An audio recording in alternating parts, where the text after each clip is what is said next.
Now, the next film we're going to take a look at on the show is a brand new documentary that is out today. It's called This Is Port Adelaide. Now, AFL football is such a huge thing here in Australia.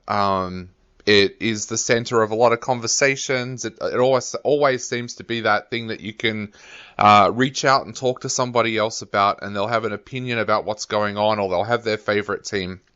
So it's always been a little bit of a surprise to me that there hasn't been more documentaries or films set around AFL football. Of course, we had The Club, which was kind of like a drama film with Jack Thompson that was set inside the Collingwood Football Club. But we haven't seen a hell of a lot of documentaries over the years. We've seen a few over the last few years, but they've mainly been for streaming services and kind of been series. This new documentary by Nicole Miller actually goes inside one of Australia's oldest football clubs. Now, I know if you live in Melbourne, you probably only ever hear about Port Adelaide's history whenever they ask if they can use their traditional magpie logo or wear their traditional jumper, and then you hear the likes of Collingwood and Eddie Maguire jumping up and down as if their world is about to end. Now, this documentary may actually change your opinion about that a little bit, because this documentary looks at the importance of the history of the Port Adelaide Football Club. Now, Nicole Miller has done an absolutely fantastic job with this documentary. It goes back and looks at the working class beginnings of the club, what it meant for those workers that were working in Port Adelaide at the time to have their own football club. And you hear these amazing stories about these guys who basically worked 5 days a week, didn't train, and then turned up on the Saturday to play football.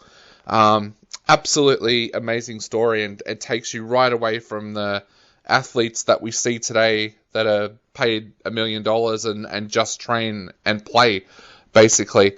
The thing I really liked about this documentary was that it also told another side of the Port Adelaide story that perhaps a lot of people in Melbourne didn't know about, and that was when they were looking at opening up what was then the VFL and making it the AFL and making it an Australia-wide league. It was actually Port Adelaide from the SANFL that applied for the first Adelaide license. They were such a successful club. They'd won premiership after premiership that they thought that next logical step for them was to go into the AFL, especially after they played a game against Geelong in Adelaide as a kind of practice match for Geelong. They thought, this is it, this is our time, so they applied for it. But they were kind of turned against and thwarted by the SANFL, who decided that no, they wanted they didn't want Port Adelaide to be the team that went in. They wanted a kind of unified Adelaide side. As Nicole Miller discovers, though, in the documentary, that's not exactly what happened, because basically the Adelaide Crows felt to most people that were Port Adelaide fans that they were every club but Port Adelaide in the SANFL. There was still that really strong allegiance with Port Adelaide, and they weren't really happy until the Port Power finally came into the AFL. And that's what Nicole Miller's documentary looks at. It looks at the history of the club right up until the disastrous 2020 season, when it should have been a celebration for Port Adelaide. It was their 150th anniversary.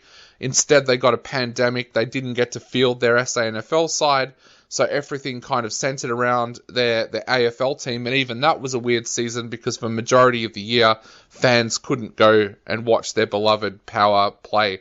Now, what I love about this documentary is Nicole Miller shows people everywhere just how important this football club is to the community. For people out there that go, oh, football's just a game or it's just loved by bogans, this is a kind of documentary that really shows that other side to what life is like for these Port Adelaide fans. They talk about people that have been ostracized in the community, feeling like they can make friends at the club. They talk to a little boy who goes around and picks up cans after the game and makes money for the club that way. They look at what the Port Adelaide Football Club is doing for the Indigenous community across Australia. The footage that Nicole Miller is able to get is absolutely amazing. She talks to club legends. She talks to current day players like Brad Ebert, who of course has got a proud tradition with the club, with a lot of his relatives having played there over the years.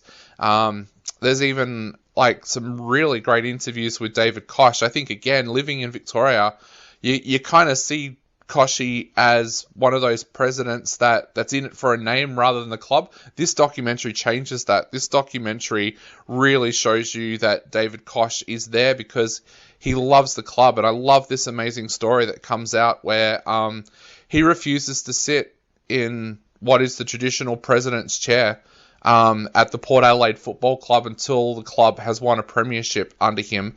And I just think that's fantastic. I think that really shows you a different side to Kochie and shows you just how passionate he is about the club. This is an absolutely fantastic documentary. Nicole Miller doesn't let anything get in the way of making this documentary. Of course, with COVID-19 hitting, that meant that some of their access to the club was restricted during that time, but she has still delivered an absolutely amazing documentary about the history of the Port Adelaide Football Club, and I would say that this is probably one of the most important documentaries that we've seen about AFL football. I'm giving it 3.5 out of 5 stars.